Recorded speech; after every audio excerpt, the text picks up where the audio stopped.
Hello नमस्कार dear students, मैं अखिलेश कुमार आप सभी का डे ड्रीम क्लासेज में स्वागत करता हूं दोस्तों। तो डे ड्रीम क्लासेज की तरफ से आप सभी को पता लग गया होगा कि ऑफलाइन ऑनलाइन की क्लासेज आप लोगों की रेगुलर हो चुकी हैं। हम लोगों का जो बैच था वो स्टार्ट हो चुका है दोस्तों। जो भी बच्चे क्लासेज लेना चाहते हैं वो हमारे ऑफलाइन सेंटर पर विजिट कर सकते हैं, गांधीनगर जयपुर में। चलिए, तो हम लोग सिलेबस डिस्कशन पे आज बात करने वाले हैं। थंबनेल आप लोग देख चुके हो, सेम फोर्थ बीएससी का जो आपका थंबनेल है, यूनिवर्सिटी ऑफ राजस्थान। ठीक है, चलिए तो स्टार्ट करते हैं हम लोग इसमें। सबसे पहले मैं बात करता हूं कि सेम फोर्थ की। तो सेम जो फोर्थ है, सेम फोर्थ की, सेम फोर्थ, सेम फोर्थ में हम लोग क्या क्या पढ़ने वाले हैं सबसे पहले सुनना भाई। इसमें दो बुक्स हमारी चलेंगी। कौन कौन सी? एक तो चलेगी हमारी रियल एनालिसिस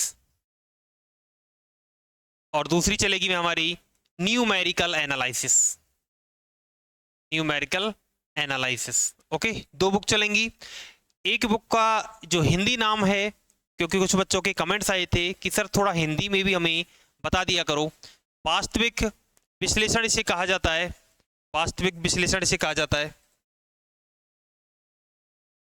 वास्तविक विश्लेषण, और इसे कहा जाता है संख्यात्मक विश्लेषण। इसे क्या कहते हैं हम लोग? संख्यात्मक विश्लेषण कहते हैं। ओके, दोनों की दोनों एनालिसिस वाली बुक्स है हमारी। एक ये रियल एनालिसिस है तो दूसरी वाली न्यूमेरिकल एनालिसिस है। वही पैटर्न रहेगा कि 2 यूनिट आपकी रियल की और 2 यूनिट आपकी न्यूमेरिकल एनालिसिस की। अब हम लोग देखेंगे इसके पेपर पैटर्न की कि पेपर पैटर्न क्या रहने वाला है। पेपर पैटर्न में वही 120 नंबर का आप लोगों का थ्योरी वाला पार्ट होगा, यानी कि एग्जाम वाला पार्ट होगा। क्या कह रहा हूं मैं? एग्जाम वाला पार्ट होगा।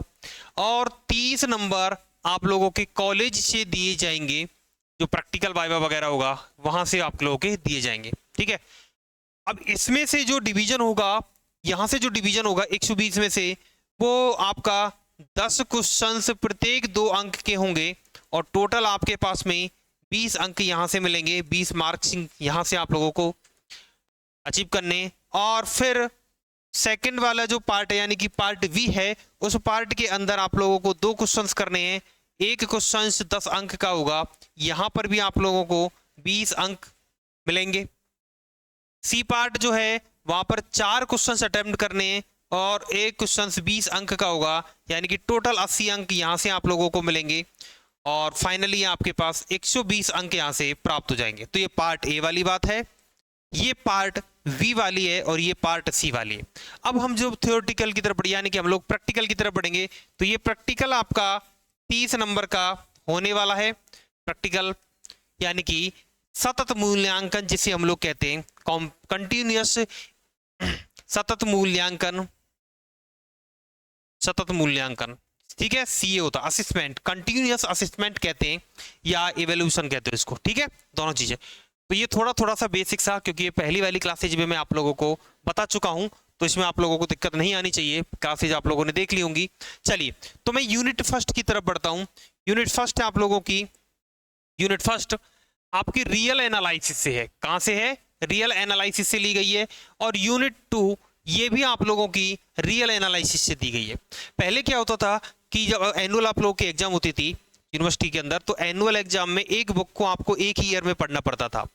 एक साल में पढ़ोगे और उस बुक को हटा दोगे, अगली साल दूसरी वाली बुक आ जाएंगी। लेकिन अब सेमेस्टर में ये चेंजेज हो गया है कि आधी बुक को एक सेमेस्टर में पढ़ा दिया जाए और आधी बुक को अगले सेमेस्टर में पढ़ाया जाए।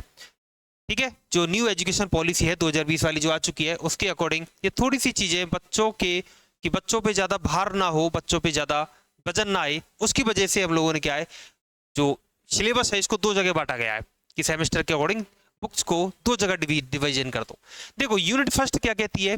यूनिट फर्स्ट के अंदर आप लोगों को यहाँ पे 2-3 चीजें थोड़ी सी इंपॉर्टेंट देखने को मिलेंगी।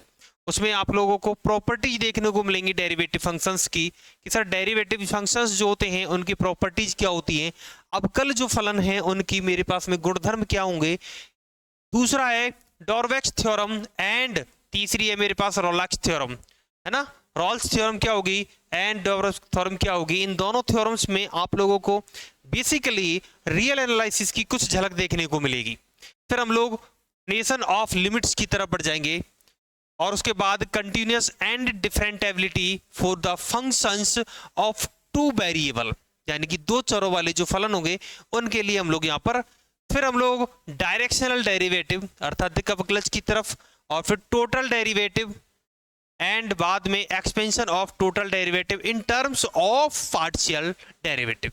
ठीक है, कुछ पार्ट यहां से बच्चों को टफ लगता है, क्यों? क्योंकि बच्चों को यूनिवर्सिटी के अंदर या किसी भी कॉलेज के अंदर एक पार्ट कराया जाता है, दूसरे पार्ट को बच्चों को कम कराया जाता था, है ना, ताकि बच्चे क्या करें, जैसे 4 क्वेश्चन आ रहे हैं उनको केवल 2 ही क्वेश्चन अटेम्प्ट करने, तो वो क्या है कि 2 क्वेश्चंस को करवाते ही नहीं है, तो वो 2 क्वेश्चंस करवाते हैं, तो उन बच्चों को वो पार्ट जो 2 क्वेश्चंस छोड़े गए हैं वो उनको छोड़ दिया, तो उससे बच्चे की थोड़ी वीकनेस आ जाती है कि सर इसमें मुझे बहुत ज़्यादा बिग प्रॉब्लम आती है, बहुत कमज़ोर रह जाते हैं इन टॉपिक्स में।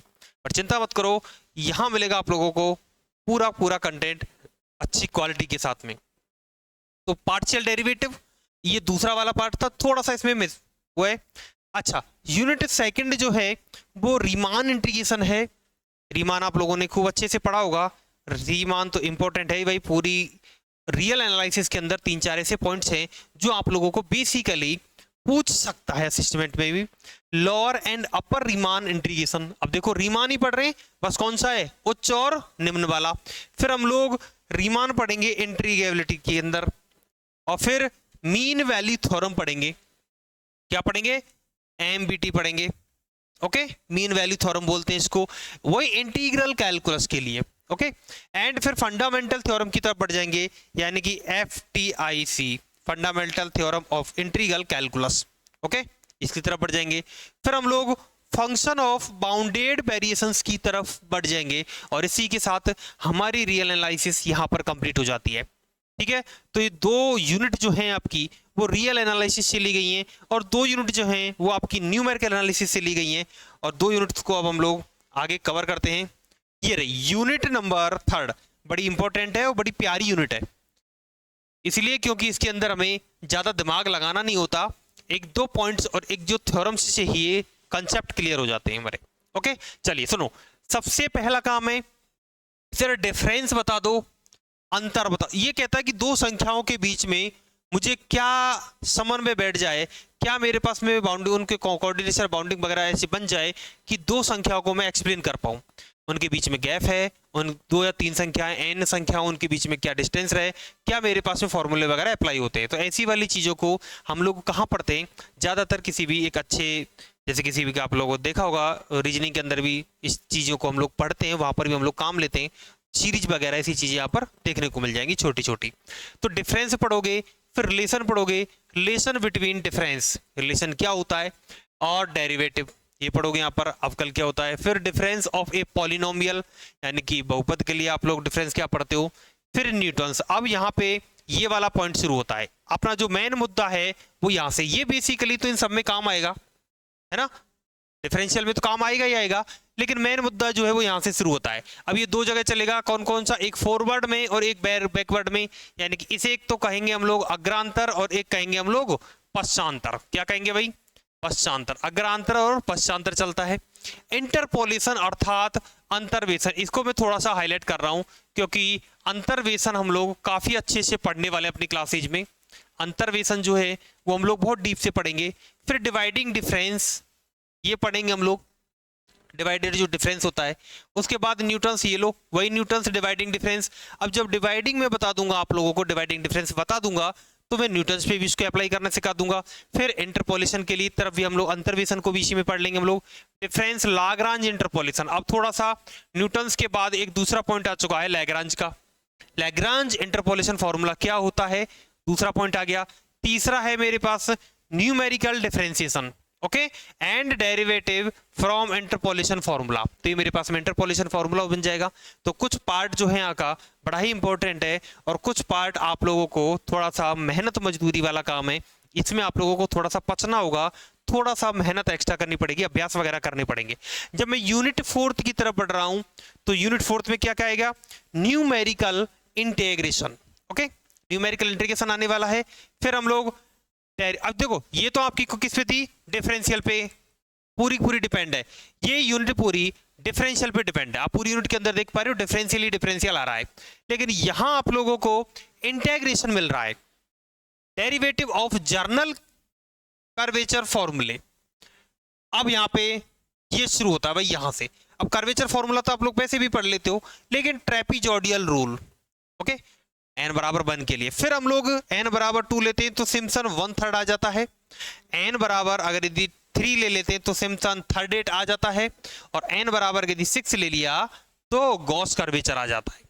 तो मेरे पास में 4 फॉर्मूले आ गए, कौन कौन से, ट्रेपीजॉइडल, सिम्पसन 1/3, सिम्पसन 1/3 और गॉस। ठीक है, अब इनके बाद में numerical solution algebraic and transcendental equation, यानी कि बीजीय समीकरणों के लिए, ठीक है, उनके लिए हम लोग यहां पर पढ़ेंगे। फिर सेक्शन, अब ये एक पार्ट है, ठीक है, हालांकि इसका भी एक ही पार्ट है ये वाला, यहां तक का गॉस के बाद न्यूमेरिकल वाला ये एक पार्ट है।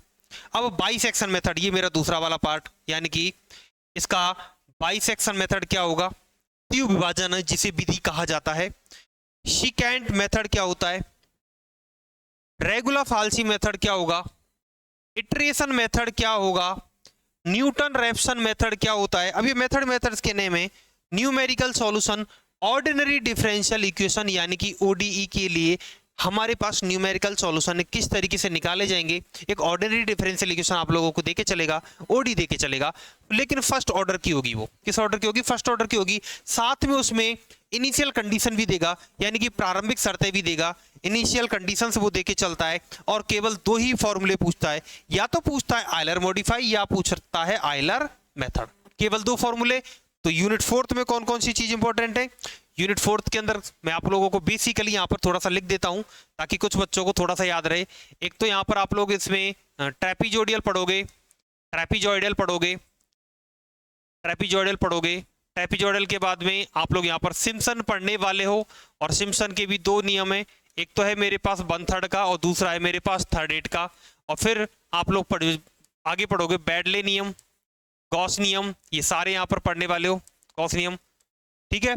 और फिर इसके बाद आगे पढ़ोगे तो ट्रांसडेंटल, या मैं कहूँ कि बीजीए और एवीजीए समीकरणों के लिए, बीजीए या एवीजीए समीकरणों के लिए ये यहाँ पर पढ़ोगे। फिर उसके बाद में 2 पॉइंट और है हमारे पास में, एक तो आयलर मॉडिफाई आता है, एक आयलर संशोधित होता है, और एक आयलर होता है। एक आयलर संशोधित हो गया, एक मेरे पास में आयलर मेथड हो गया। एक मेथड हम लोग पढ़ेंगे यहाँ पर, द्विविभाजन विधि पढ़ने वाले हैं। कौन सी, द्विविभाजन विधि पढ़ेंगे। एक में यहाँ पर सीकेंट मेथड पढ़ेंगे, एक यहाँ पर पुनरावृत्ति मेथड यहाँ पर पढ़ेंगे हम लोग। तो कुछ मेथड्स को यहाँ पर भी हम लोग कवर करते हुए चलेंगे, ठीक है। तो ये आप लोगों का थोड़ा सा मैंने आज के सिलेबस पे तुम लोगों से जो सेम 4th वाले बच्चे हैं उनसे डिस्कस किया कि सेम 4th का जो सिलेबस है उसमें कौन कौन सी बुक्स और कौन कौन से टॉपिक्स हमें यहाँ पर पढ़ने, उन टॉपिक्स को हम लोग 1 बाय 1 अपनी क्लासेस के अंदर कवर करते हुए चलेंगे। हाँ बिल्कुल, आप लोगों को YouTube पे क्लासेस देखने को मिल जाएंगी, सभी क्लासेस YouTube पे मिलेंगी आप लोगों को, ठीक है। और ऑफलाइन क्लासेज जो ज्वाइन करना चाहता है वो बच्चा ऑफलाइन क्लासेज ज्वाइन कर सकता है, दिए गए हमारे कॉन्टैक्ट नंबर पे वो कॉल कर सकते हैं और क्लासेज को ज्वाइन कर सकते हैं, ठीक है। तो सभी बच्चे डीडीएम क्लासेज की तरफ से सभी बच्चों को बहुत बहुत धन्यवाद दोस्तों। और अगर वीडियो अच्छी लगी हो तो सभी लोगों को शेयर करना, सब्सक्राइब करना और लाइक करना दोस्तों। थैंक यू सो मच, शुक्रिया। मिलते हैं एक छोटे से ब्रेक के बाद। मैं अखिलेश कुमार आप सभी का तहे दिल से धन्यवाद करता हूं दोस्तों। जय हिंद, जय भारत।